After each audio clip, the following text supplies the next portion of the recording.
نحمده ونصلي ونسلم على عبده الكريم أما بعد أعوذ بالله من الشيطان الرجيم بسم الله الرحمن الرحيم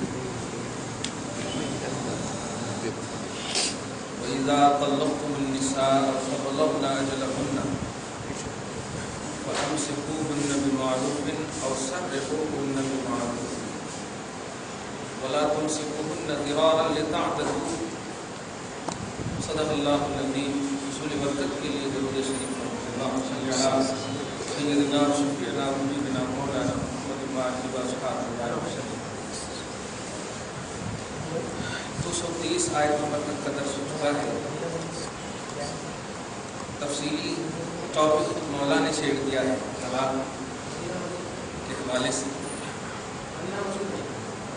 اس لیے اسی سلسلے کو برقرار رکھتے ہیں. آیت نمبر 231 کا یوں آغاز ہے کہ اے لوگوں، جب تم اپنی بیویوں کو طلاق دے دو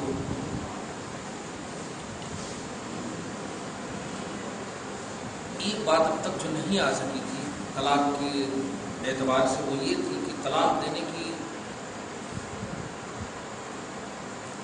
اسلام میں کب اور کیوں اور کیسے اجازت ہے.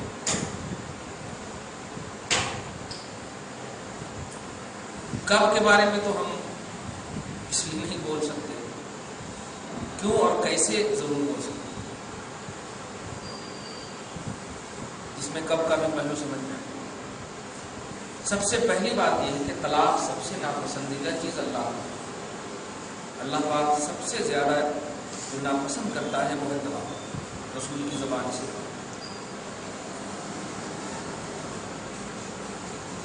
ایک سورہ ہی ہے، سورہ طلاق، پارہ نمبر 28 میں سورہ ہی نبی کو سامنے رکھتے ہوئے امت کی جو ہدایت فرمائی ہے اللہ پاک نے، یا ایھا النبی اذا طلقتم النساء. طلاق کب واقع، تو یہ تو دیکھ لیا آپ نے، کچھ الفاظ کنایا ہے، نیت کے بعد بائن ہو جاتی ہے، ساری پہلے نہیں. کیسے طلاق واقع کرنا اشارتاً کہتے ہیں. سنت طریقہ یہ ہے اگر دونوں کے درمیان نباہ ممکن نہ ہو تو بیوی کو اس حالت میں طلاق دے جب حالت پاکی کی، جس کو طہر بولتے ہیں، پاکی کی حالت ہو، پیریڈس اور ناپاکی کی حالت نہ. سنت طریقہ کمال ہے. نبی نے کسی بیوی کو طلاق نہیں دیا، پھر بھی سنت طریقہ. کیوں؟ واہ، قول و فعل میں، یعنی نبی کے کہنے اور نبی کے عمل میں اگر ٹکراؤ ہو تو نبی کے قول پر عمل کیا جاتا ہے، فعل پر نہیں. نبی نے آرڈر کیا ہے اسی طرح طلاق دینے کے لیے، اگرچہ عمل نہیں ہے سب حکم دیا. تو قول اور فعل میں، قول اور عمل میں امتی کس کو ترجیح دیتی ہے؟ قول کو ترجیح دیتی ہے. لیکن صحابہ کی زندگی میں قول و فعل کا جب مسئلہ آئے تو صحابہ کے قول کو نہیں، عمل کو دیکھا جاتا ہے. کمال ہے، ان کے عمل کو دیکھا جاتا ہے. بڑا علمی پہلو ہے. سنت طریقہ یہ ہے کہ پاکی کے عالم میں طلاق دے. اب وہ باقی کے جو 15 دن یا 20 دن یا جو بھی ہے اپنی عادت کے حساب سے گزار لینے کے بعد جو پیریڈس آئے گا، اس درمیان اگر رجعت کا مسئلہ آ جائے دونوں کے درمیان ملنے کا تو ٹھیک ہے. یہ ایک طلاق رجعی، جس کو ایک طلاق رجعی دے، یہ سنت طریقہ. پہلے پیریڈس تک اگر وہ رجعت کا مسئلہ نہ آ سکا تو پھر اس کو ناپاکی آئی، ناپاکی کے درمیان رہتے، پھر ناپاکی ختم ہو، پھر دوسرے طہر میں، دوسری پاکی میں، دوسری پاکی، وہ بھی طلاق رجعی. اب دوسری پاکی کے درمیان بھی اگر نباہ نہ ہو سکے تب پھر پیریڈس گزرنے کے بعد تیسری پاکی میں طلاق دے. یہ سنت طریقہ. تو گویا سمجھنے دونوں کے درمیان کمپرومائز کے مسئلہ کے لیے ٹائم اچھا مل گیا ان کو، اس لیے یہ سنت طریقہ. لیکن اگر کسی نے جس حالت میں بھی طلاق دی ہے وہ طلاق واقع ہو جائے گی. واقع ہونا الگ چیز ہے، لیکن دینے کا جو آرڈر ہے، حکم ہے سنت طریقہ، وہ یہ کسی نے پیریڈس کے عالم میں دے دیا، طلاق بدعی کہلاتی. مطلب یہ کہ بدعت ہے، طلاق ہے مگر بدعت ہے، طلاق واقع ہو جائے گی. طلاق سنی طلاق، سنت کی طلاق نہیں کہلاتی. لیکن جس حالت میں کسی نے طلاق دے دیا طلاق واقع ہو جائے گی. 3 اور 2 ایک سب کی تفصیل میں نے کر دی. یہ تو طلاق دینے کا بیسک طریقہ یہ ہے. اگر کبھی نباہ نہ ہو، خدا نہ کرے کبھی ایسا مسئلہ ہے کیونکہ اللہ کی ناراضگی کا ذریعہ ہے، پھر بھی کبھی نہ آئے تو دونوں کے درمیان موقع دینا چاہیے. ظاہر ہے وقتی غصہ الگ چیز ہوتا ہے، 2 دن 5 دن 1 مہینے کا ٹائم ملنا اس سے کو ٹھنڈا کیا جا سکتا ہے. تو ایک طلاق میں نہیں دینا چاہیے، 1 2 3 4 5 نہیں دے دینا چاہیے، ورنہ طلاق واقع ہو جاتی ہے. یہ سنت طریقہ ہے. اللہ پاک فرماتا ہے وَإِذَا طَلَّقْتُمُ النِّسَاءَ، جب تم طلاق عورتوں کو دے دو، فَبَلَغْنَ أَجَلَهُنَّ، اور وہ عورتیں اپنی مدت کو پہنچ جائیں، یعنی اپنی عدت پوری کر لیں، پوری عدت کر لیں. پوری جب عدت کر لیں طلاق رجعی. فَأَمْسِكُوهُنَّ بِمَعْرُوفٍ، تو اے لوگوں بھلائی کے ساتھ اسے روک لینا، یہ رجعی مت. اور سرحوهن بمعروف، یا بھلائی کے ساتھ انہیں چھوڑ دینا کہ وہ اپنی عدت گزار کر کے کسی دوسرے سے شادی کرے. بھلائی کے ساتھ، دونوں میں بھلائی کی قید ہے، دونوں میں نیکی کی قید ہے. نیکی ضرار نہ ہو، تکلیف نہ ہو. اللہ پاک آگے فرماتا وَلَا تُمْسِكُوهُنَّ ضِرَارًا لِتَعْتَدُوا، انہیں اس لیے مت روکے رہنا کہ تکلیف دینا تمہاری مقنیت میں ہو. لِتَعْتَدُوا، اگر یہ نیت ہوگی تو تم شریعت سے بڑھ جاؤ گے، حد سے تجاوز کرو. وَلَا تُمْسِكُوهُنَّ ضِرَارًا، ضرار میں تکلیف، اور تکلیف دینے کے لیے انہیں مت روکے رہنا. میں نے پورا طریقہ متدیہ میں جاہلیت میں بتا دیا تھا. پیریڈس مکمل ہونے کے قریب ہوتا وہ مطلب جیسے ہوتا فوراً رجوع کر لینا. اللہ اس طرح سے تکلیف دینا نیت کو اللہ پاک نے زبردست یہ لگائی حد بندی. وَمَن يَفْعَلْ ذَلِكَ فَقَدْ ظَلَمَ نَفْسَهُ، اتنی واضح تعلیمات نبی کے ہاتھ سے ملنے کے بعد بھی اگر کوئی نہ مانے، وَمَن يَفْعَلْ ذَلِكَ، جو کوئی ایسا یعنی تکلیف دینے کے لیے طلاق اپنائے گا، بالکل ذرا تکلیف پریشانی مصیبت میں قید میں جیل میں کی طرح ایک دم زندگی کاٹنے کے لیے تکلیف دینے کے لیے جیسے کرتے تھے ایام جاہلیت والے، فقط ظلم نفسا، تو وہ خود کا برا کرے گا، خود کا برا کرے گا. اللہ پاک گرفت کرے. ایک تو طلاق واقع ہو جاتی ٹھیک ہے، اللہ ناراض ہے یہ تو پہلی بات، لیکن نیت کے اعتبار سے بھی اگر نیت میں بھلائی نہ ہو عورت کی کہ بھائی ہم سے نبھانے ممکن ہے، ہم تمہاری غیر مطلب نہیں کر سکتے ہیں، تم کو طلاق دیتے ہیں، دوسری شادی کر لو، تب بھی اتنے کے باوجود اللہ ناراض ہے. دیکھ رہے اس میں بھی اللہ ناراض ہے، کیونکہ طلاق اور طلاق کو ناراضگی کا ذریعہ بنا، ناراضگی کا سبب بنا ہے. لیکن اگر نیت میں یہ ہو جائے کہ نہیں ہم تمہیں تکلیف دینے کے لیے بتائیں گے، تمہارا باپ میرے ساتھ ایسا کرانا، میرے کو فریج نہیں دیا نا، بتا یہ نہیں دیا وہ نہیں دیا، بتاتے ہیں. تو اس طرح کی حرکتیں اللہ پاک فرماتا ہے فقط ظلم نفسہ، وہ خود کا ہلاک، خود کو ہلاکت میں مبتلا کر رہا، وہ اپنے آپ پر ظلم کر رہا. آگے فرماتا ہے بڑی اچھی تعلیم ہے آگے، ولا تتخذوا آیات اللہ حضوا، اللہ کی آیتوں کو مذاق نہ بناؤ،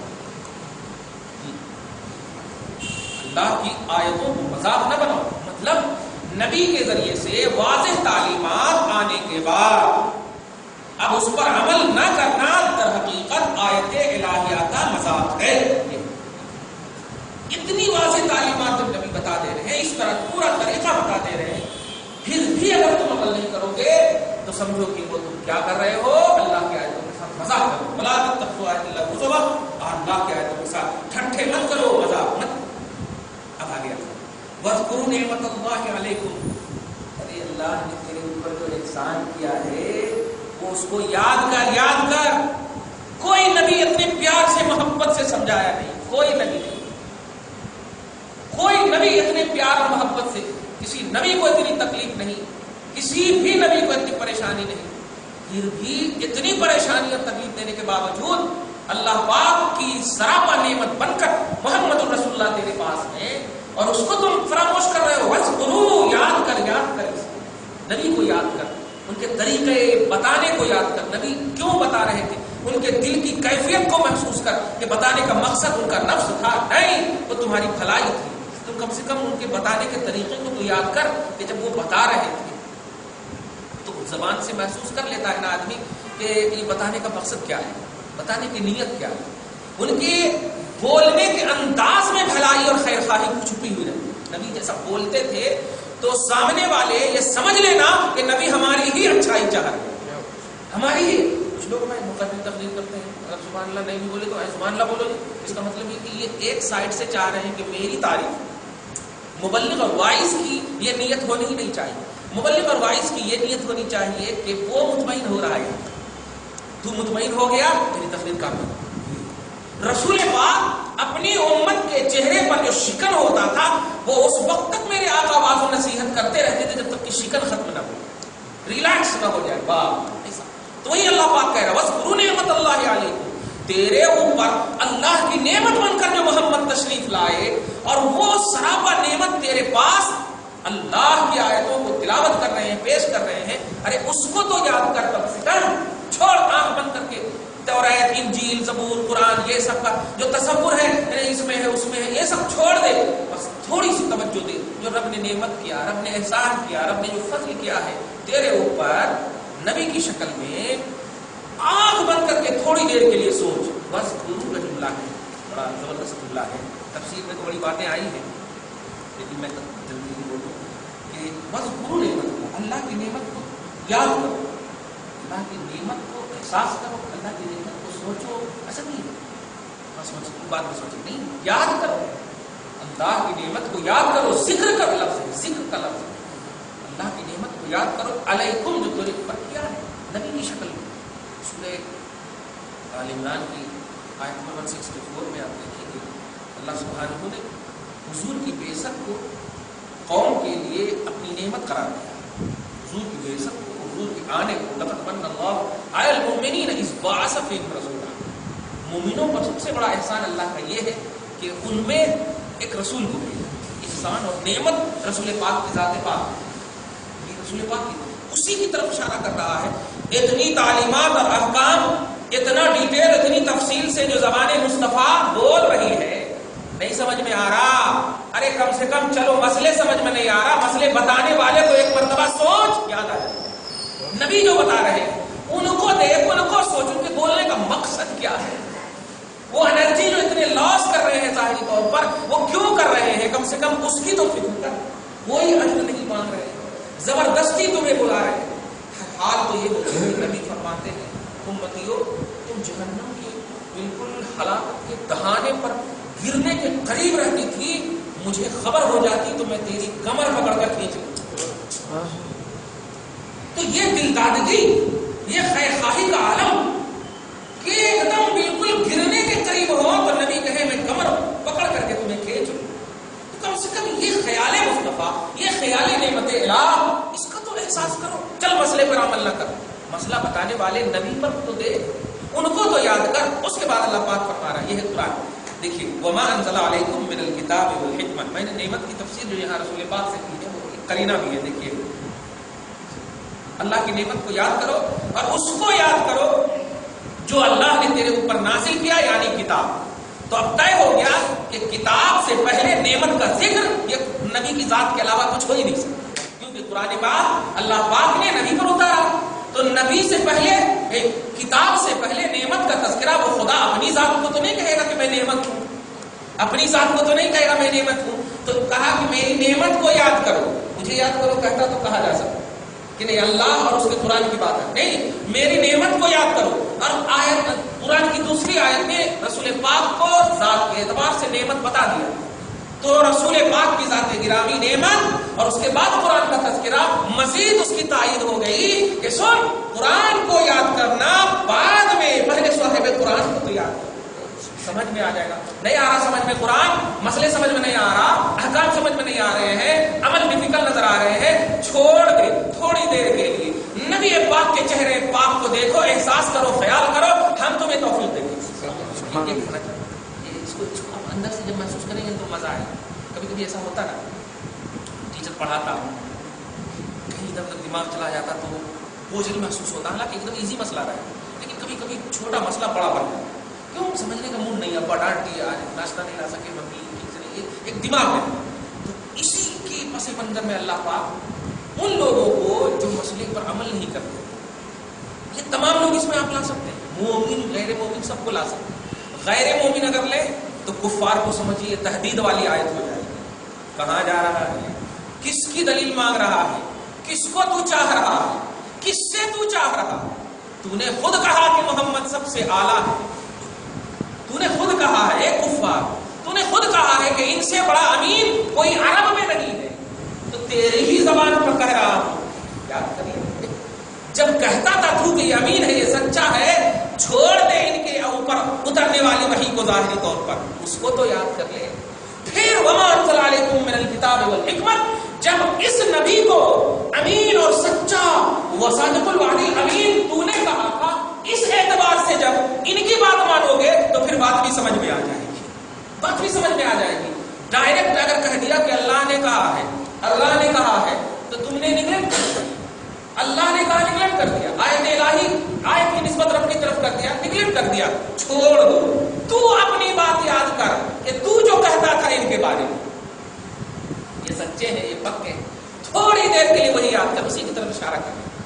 قبل ایمان یا بعد ایمان دونوں کو عام ہو سکتی ہے. یاد کر اللہ کی وہ نعمت جو تیرے پاس تھی، کتنا ریلیکس ہو کر سوتا تھا اعلان رسالت سے پہلے. کیوں؟ محمد ہے نا،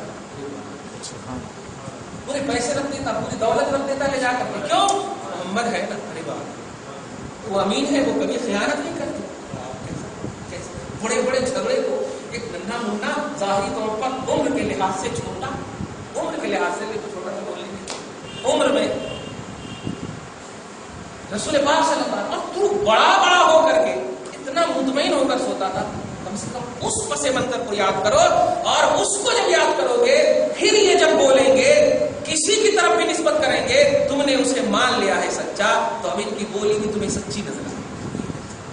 ذات رسالت کو یاد کرنے کے لیے اللہ پاک پہلے کہا، اس کے بعد کہا وما انزل علیکم من الکتاب والحکمت، اور پھر اس کو یاد کرو جو تیرے اوپر اللہ نے نازل کیا، یعنی کتاب الہی اور والحکمت اور سنت رسول. یہ دونوں اس کو یوں سمجھیے کہ ذات محمد صلی اللہ علیہ وسلم پر اگر کوئی غور کرتا، فکر کرتا، ان کی اداؤں کا احساس کرتا ہے، تو پھر رب کی ذمہ داری ہوتی ہے کتاب کو سمجھانے کی اور حکمت کو بھی سمجھانے.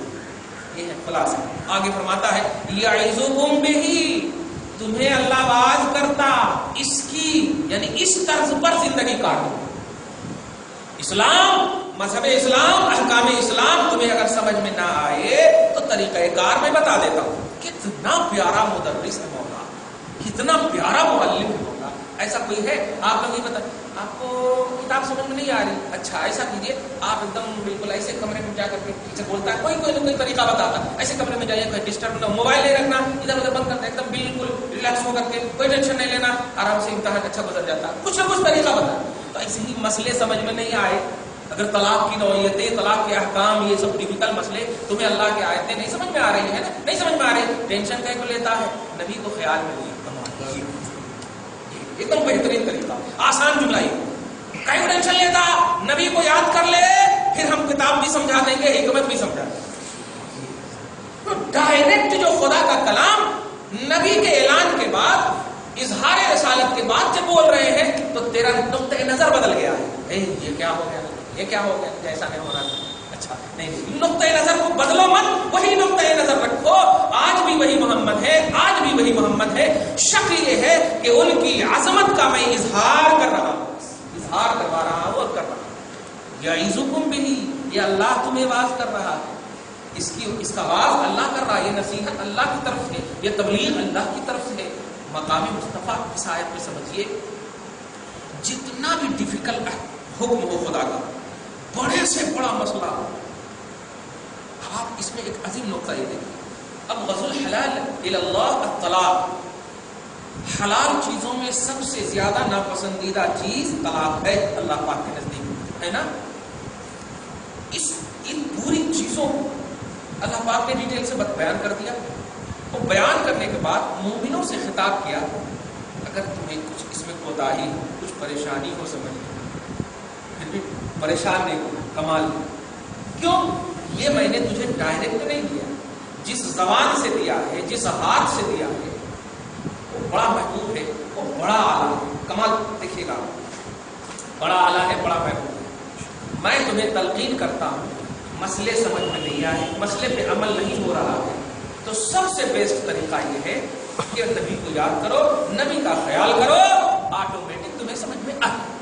چنانچہ صحابہ کرام کی جب زندگی کا تھوڑا سا جائزہ آپ لیں گے، یا رسول اللہ اس کا مطلب کیا ہے، اس کا مطلب کیا ہے، تو نبی پاک آٹومیٹک سمجھا. وہ استخارہ نہیں کرتے تھے جا کے کہ اس کا مطلب کیا ہے.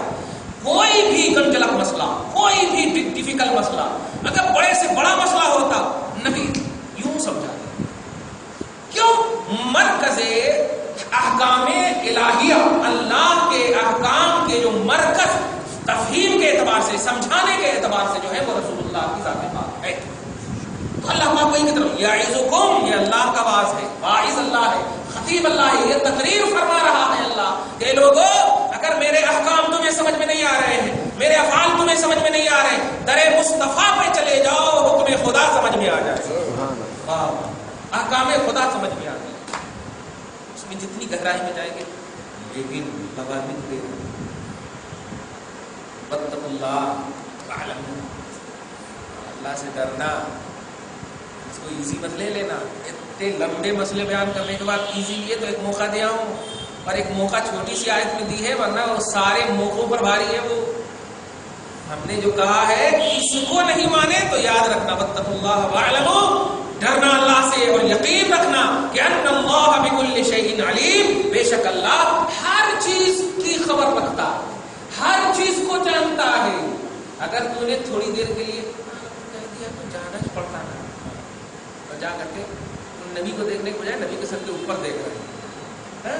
ایسا ہوتا ہے، بہت سارے ایسے ہوتے ہیں، اوپر دیکھ رہے ہیں. یہ سب جو حرکتیں کرو گے نبی کے سامنے دیکھیں نا، سورہ توبہ کے 66 کے تحت جب دیکھیں گے، کلمہ گو انسان تھے، کلمہ گو.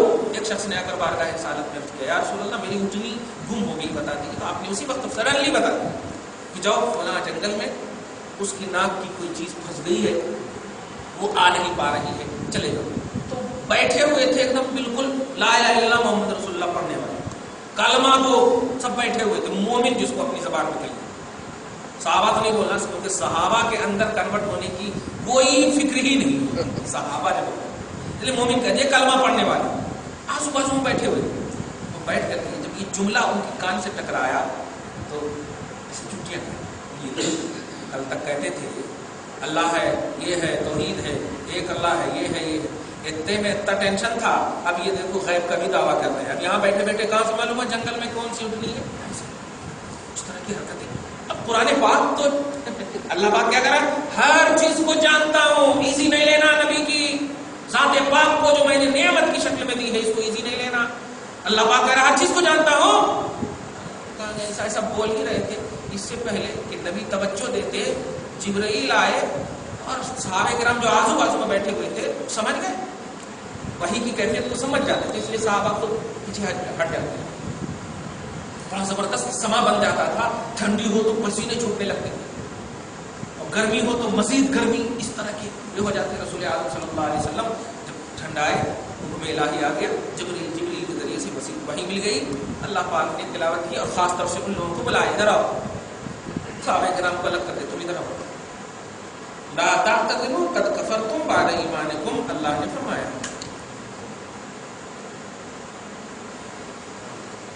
بہانہ تو آپ مطلب اس کو معلوم ہو جاتا تو نہ بہانہ لاتا، لیکن پہلے ہی باہر لگا دے. اے حبیب یہ بہانہ بھی آپ لائیں گے تو میں پہلے ہی کہہ دیتا ہوں ان کے بہانے کو بھی مت سننا. میں فتویٰ دے دیتا ہوں کہ آپ کی توہین کر کے یہ کافر ہو چکے ہیں، اب ان کا کلمہ کام نہیں دیتا. جب